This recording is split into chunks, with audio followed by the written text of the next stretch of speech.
So there's something notable about the fact that neurotypicals make up the majority of people, and neurotypicals also demonstrate a systematic inability to comprehend language and use it effectively. And this isn't me being a dick, it's just fucking true.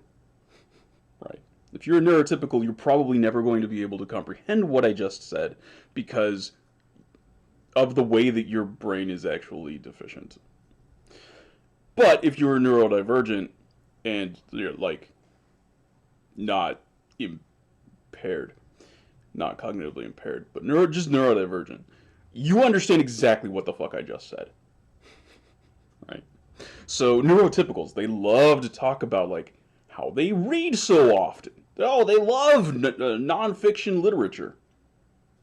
But they got a C in English. They like just barely passed all their English classes in school. They're marginally literate in the real world, but they love reading nonfiction. Why? Well, there's something happening here. When you're reading a book for recreation, you get to pretend that you understand what the fuck it's saying. There's nobody over your shoulder being like, oh wait, no, you misunderstood that. And then when it goes to like, it turns into a movie, and then you're like, oh, that's not how I imagined it. But if you actually look at a lot of the things, especially like the last 15, 20 years where a lot of authors are really directly involved in the production of the movie, yeah. It is actually what the words said most of the time. Most of the criticisms of, it was totally different from the book. Most of the time it wasn't. Most of the time it was exactly the fucking same. Not always, granted, they are different medium. I'm not discounting that. But a lot of the fucking criticisms will be like, oh, that's not how I imagined it. That's because you didn't understand what you were reading. Because you are functionally illiterate.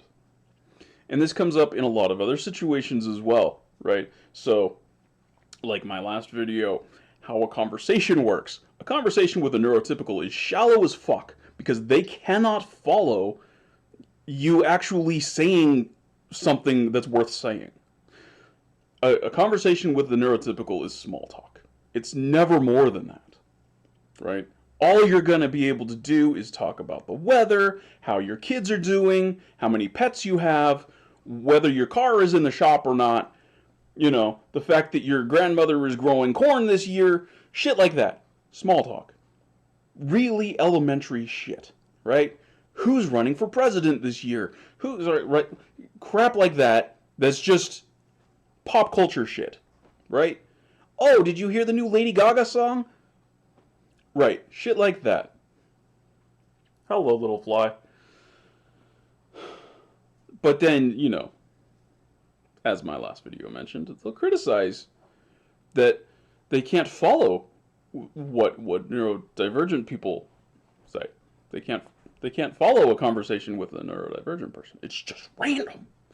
No, it isn't. It isn't. A neurodivergent person is saying things.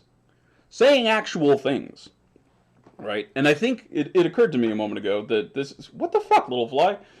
It occurred to me a moment ago that this is actually probably just a natural consequence of language being a difficult thing. Right? So, as an evolutionary adaptation, language, right? So this is speculative as fuck. Okay?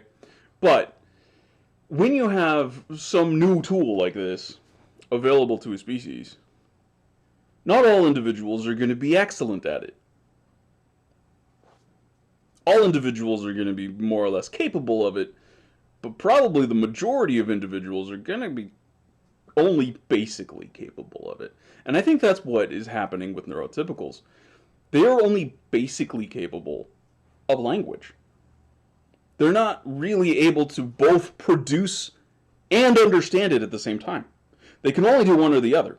So if you are saying things to them that they wouldn't say themselves in the same exact situation, they get lost almost instantly. This is a very real thing. You can observe this. You can go out into the real world and be like, oh fuck, the thing that Mick just said. I see that. I see what he's talking about. When you actually look at what's happening in the real world, you'll see it. Now, granted, this is I just kind of came up with this a moment ago, and it's highly speculative. So I don't for a second think that this is the entire story, of course. But this is a thing that's really happening, I think. To some degree, like this is a real effect that you can observe pretty easily, right? So you get like a whole bunch of just regular ass people and like one person with Asperger's, and the person with Asperger's is able to like say and do things that none of the other people can understand. None of the other people understand why he's saying these things. She's saying why this person is saying these things. Why they're doing these things.